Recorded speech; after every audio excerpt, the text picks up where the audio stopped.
A Igreja Católica vem influenciando o mundo desde eras antigas. Quem foi o primeiro Papa? E o que ele representa para uma nação?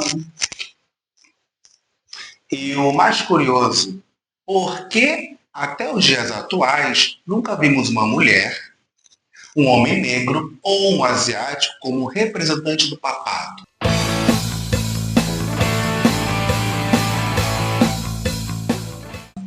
Olá, eu sou a Gi Vidal e estamos de volta para mais um vídeo recheado de curiosidades.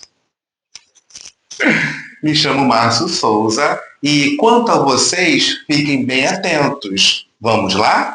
Para sabermos tudo o que se refere ao conclave nos dias atuais, precisamos adentrar e refletir como as coisas eram lá no início.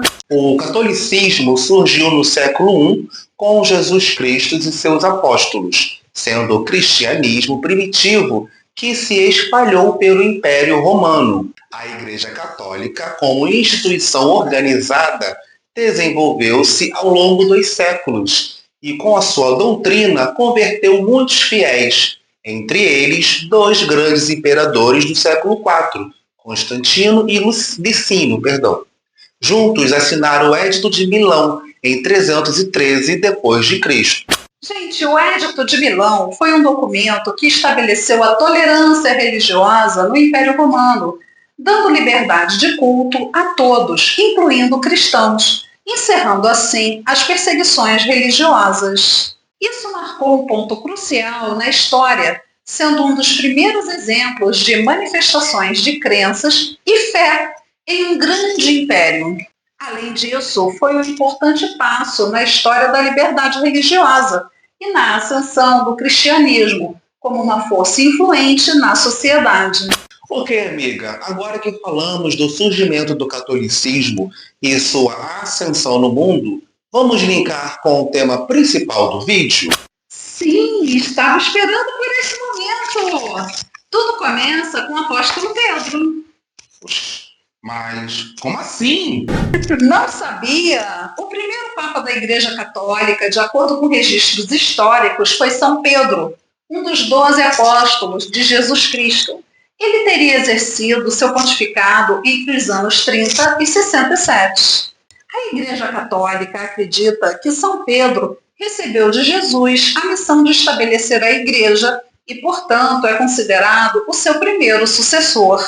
Sim, é verdade. E acrescento que, atualmente, os papas, quando nomeados, exercem as suas funções tanto religiosas quanto políticas no Vaticano, que é o menor país do mundo e também possui a menor população. Porém, abriga um complexo de museus que recebe milhões de visitantes todos os anos.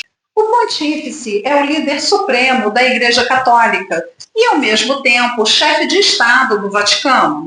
Exato.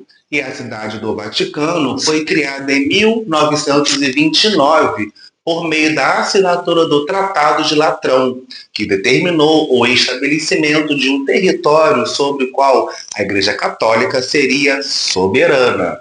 Este tratado estabeleceu a independência do Vaticano, o tornando uma entidade política distinta da Itália, onde está localizado por meio de um muro físico. Assinado pelo primeiro-ministro Benito Mussolini e pela Santa Sé, a Igreja Católica. Era composto por dois documentos, um que reconhecia a independência e a soberania da Igreja e uma concordata, que regulava as relações civis e religiosas entre a Igreja e o Estado italiano. E agora vocês devem estar se perguntando, se o primeiro Papa surgiu ainda no século I, onde os sumos pontífices residiam antes do Vaticano se tornar a sede do papado? Deixa que eu respondo. Ficavam principalmente em Roma. A residência principal era o Palácio de Latrão, que lhes foi doado pelo imperador Constantino em 313, lembra?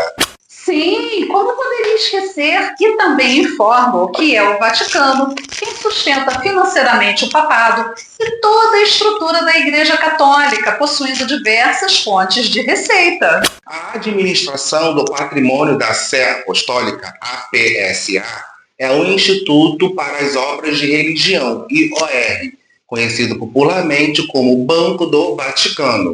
Apesar disso, os pontífices não possuem salário, tal como um trabalhador remunerado. Seus gastos e sustentos, incluindo necessidades com alimentação, vestimentas, saúde, transporte e segurança, são custeados pela própria Igreja Católica.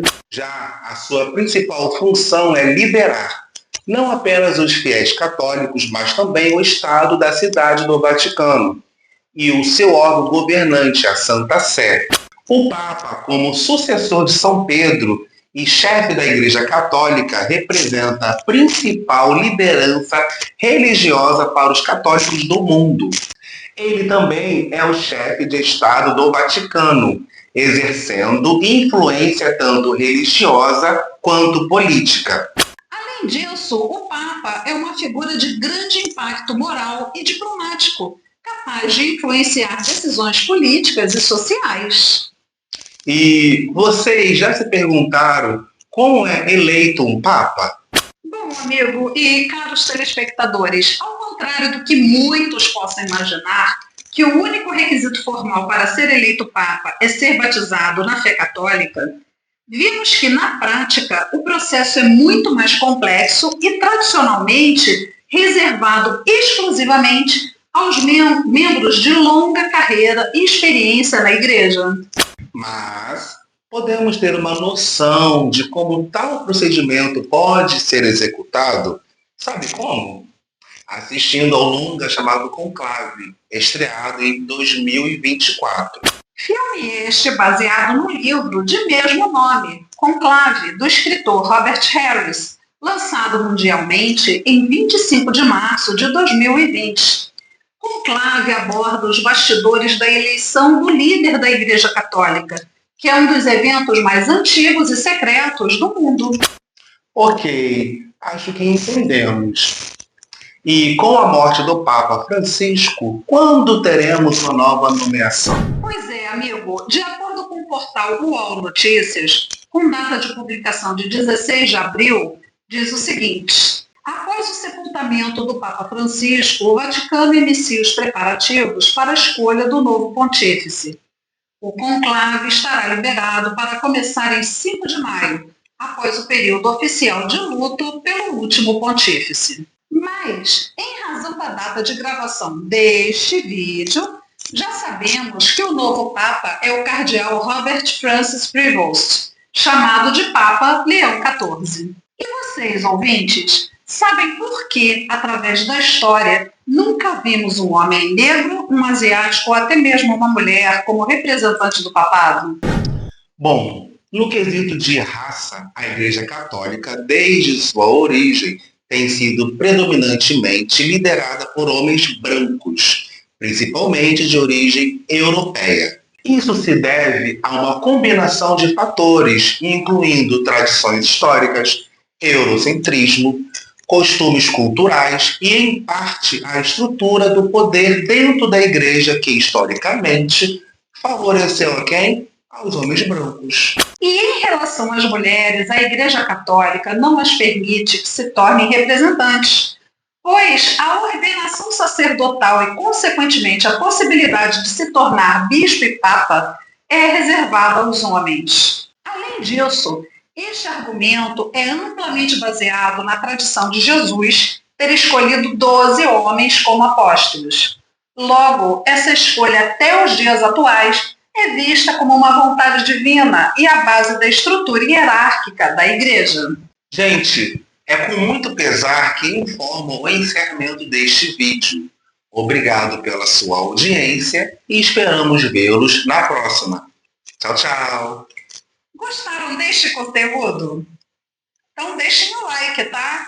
O que vocês acharam do modo de liderança do Papa Francisco? Faltou algo importante que nós esquecemos de mencionar? Comentem aqui abaixo as suas experiências sobre o tema. É isso, pessoas. Até mais. Tchau. Tchau, tchau.